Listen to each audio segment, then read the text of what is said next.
Everyone, welcome back to my channel math skills with Nazia. आज का हमारा टॉपिक है साधारण ब्याज किसे कहते हैं। तो चलिए आज हम समझते हैं कि साधारण ब्याज किसे कहते हैं और साधारण ब्याज कैसे निकाला जाता है, इसका क्या फॉर्मूला होता है और इसमें क्या क्या यूज़ होता है। तो चलिए वीडियो को स्टार्ट करते हैं। यहाँ पर हम साधारण ब्याज किसे कहते हैं, सबसे पहले हम लोग ये समझेंगे कि ब्याज होता क्या है। ठीक है, साधारण ब्याज हम किसे कहते हैं, जब हम किसी से पैसे उधार लेते हैं या कोई चीज़ उधार लेते हैं, उसके बाद हम जो उसे ऊपर अमाउंट देते हैं, जैसे हमने किसी से लिए 2000 रुपये उधार लिए हमने, उसके बाद अगर उस पर हम जो पैसे बढ़ा कर देते हैं 50 रुपये 100 रुपये जो भी हम बढ़ा कर देते हैं उसे हम ब्याज कहते हैं। ठीक है, उसे क्या कहते हैं हम लोग, ब्याज। ब्याज दो तरह का होता है, एक साधारण ब्याज और एक चक्रवृद्धि ब्याज। ठीक है, एक साधारण ब्याज होता है और एक चक्रवृद्धि ब्याज होता है। तो सबसे पहले अभी हम समझेंगे कि साधारण ब्याज क्या होता है और उसका हम लोग एक एग्जाम्पल भी करेंगे। तो चलिए सबसे पहले साधारण ब्याज को समझने के लिए मैंने आप लोगों को समझाया कि अगर हम किसी से कोई रकम उधार लेते हैं, कोई पैसे उधार लेते हैं और अगर उसके ऊपर हम जो अमाउंट बढ़ा कर देते हैं तो उसे हम ब्याज कहते हैं। ठीक है, तो ब्याज निकालने के लिए सबसे पहले हमें जिस जिस चीज़ की ज़रूरत होती है पहले वो देखिए कि ब्याज निकालने के लिए हमें किस चीज़ की ज़रूरत होती है। सबसे पहले यहाँ पर होता है मूलधन।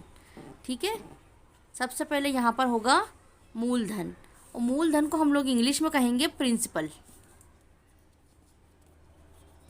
ठीक है, देखिए यहाँ पर साधारण ब्याज को इंग्लिश में सिंपल इंटरेस्ट कहते हैं। जो इंग्लिश में पढ़ने वाले हैं वो भी देखिए कि साधारण ब्याज को इंग्लिश में क्या कहते हैं, सिंपल इंटरेस्ट कहते हैं। ठीक है, यहाँ पर हमें जिस चीज़ की ज़रूरत है ब्याज निकालने के लिए, सबसे पहले मूलधन की ज़रूरत है और उसे इंग्लिश में कहेंगे प्रिंसिपल। ठीक है, सेकेंड होता है हमारे पास दर, उसको इंग्लिश में कहेंगे रेट। ठीक है, उसके बाद होता है यहाँ पर टाइम, इंग्लिश में टाइम सभी को पता है क्या होता है। उसके बाद हम यहाँ पर हमारे पास होगा इंटरेस्ट, ब्याज।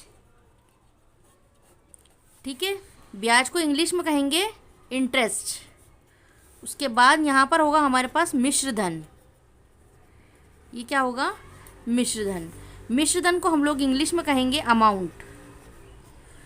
ठीक है, इस तरह हमारे पास ये सभी होना चाहिए और ये साधारण ब्याज में लगेगा। तो देखिए इन सभी की हेल्प से हम लोग साधारण ब्याज कैसे निकालते हैं। मूलधन वो राशि होती है जो हमने किसी से उधार ली है। ठीक है, तो वहाँ पर कुछ भी हो सकता है, 5000 रुपये, 2000 रुपये, 3000 रुपये, 200 रुपये, 500 रुपये, हमें जितने भी उधार लिए हैं उसे हम कहेंगे मूलधन। ठीक है, प्रिंसिपल। रेट किसे कहेंगे, जितनी दर पर हमने उससे उधार लिए हैं हम उससे कहेंगे कि हमें 5% की दर से देना है आपको ब्याज, या 10% की दर से जो ब्याज देना है, तो वो जो दर होती है उसे हम लोग इंग्लिश में कहेंगे रेट। ठीक है, आप लोग क्वेश्चन करेंगे तो आपको बहुत अच्छे से समझ में आएगा। अब देखिए हम लोग जब पैसे उधार लेते हैं तो उसे हमें टाइम भी बताना होता है कि हम कितने टाइम के लिए उधार ले रहे हैं, तो वो टाइम यहाँ पर लगेगा। ठीक है, फिर उसके बाद है ब्याज। अब जब हम उसे पैसे वापस लौटाएंगे तो उस पर हमें जितना ब्याज देना होगा वो हमें ब्याज अगर हमें बताएगा कि हमें 5 रुपये ब्याज देना है, 10 रुपये ब्याज देना है, तो वो हमारा इंटरेस्ट है। ठीक है, ब्याज है। उसके बाद यहाँ पर है मिश्रधन। जब भी मिश्रधन निकालना होगा तो मिश्रधन किसे कहते हैं, देखिए मिश्रधन जो होता है वो मूलधन प्लस ब्याज होता है। ठीक है, जब भी हम किसी को पैसे लौटाते हैं तो उसे सिर्फ मूलधन नहीं लौटाएंगे, उसे हम ब्याज जोड़कर लौटाते हैं और जो हमें उसे ब्याज जोड़कर प्लस करके लौटाएंगे उसे हम कहते हैं मिश्रधन। ठीक है, तो आई होप कि आप लोगों को ये चीज़ समझ में आई होगी। अब इसके बाद हम लोग इसका फॉर्मूला देखेंगे कि साधारण ब्याज निकालने के लिए फॉर्मूला कौन सा यूज़ होता है। तो चलिए देखिए यहाँ पर साधारण ब्याज निकालने के लिए हम फॉर्मूला लगाएंगे, साधारण ब्याज बराबर मूलधन इंटू दर इंटू समय। ठीक है, अपॉन में 100। देखिए इसे इंग्लिश में कैसे लिखेंगे, हम लोग शॉर्ट में करके लिखिए इंग्लिश में, आप लोगों को ज़्यादा अच्छे समझ में आएगा। यह है इंटरेस्ट। ठीक है, सिंपल इंटरेस्ट। यहाँ पर सिंपल इंटरेस्ट लिखेंगे। मूलधन जो है वो प्रिंसिपल है इसलिए उसके लिए लगा दिया P, और दर जो है वो R है, यहाँ पर दर की जगह लगा दिया R। देखिए सब यहीं से लगा रहे हैं हम लोग।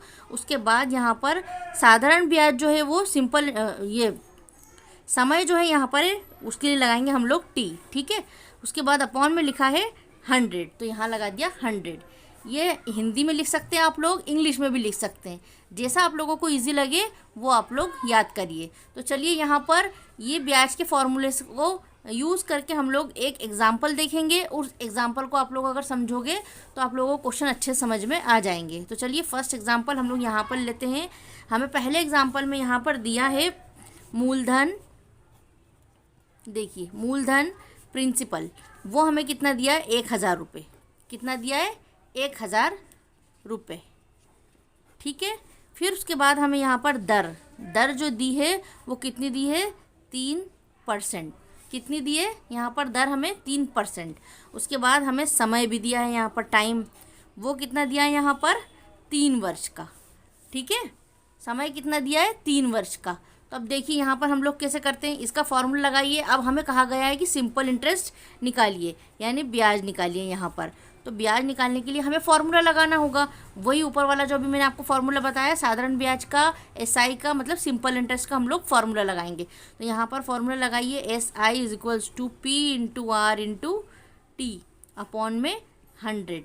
तो देखिए यहाँ पर हमें ब्याज निकालने के लिए सबसे पहले क्या करना होगा, P मतलब मूलधन लिखेंगे। मूलधन कितना दे रखा है हमें 1000 रुपये, तो ये 1000 हमने यहाँ लिख दिए। फिर R हमें कितनी दे रखी है 3, तो वो भी हमने लिख दी यहाँ पर 3। और T टाइम भी कितना दे रखा है 3, तो वो भी लिख दिया यहाँ पर 3, ठीक है। अपॉन में क्या लिखा है 100, तो अपॉन में हमने लिख दिया 100। अब देखिए ये 2 0 से ये 2 0 कैंसिल हो गए, ठीक है। नीचे जो 1 बचा है उसका कोई मतलब नहीं, उसे छोड़ दीजिए। यहाँ पर ऊपर क्या बचा है वो लिखिए नेक्स्ट स्टेप में। तो नेक्स्ट स्टेप में देखिए हम लोग क्या लिखेंगे,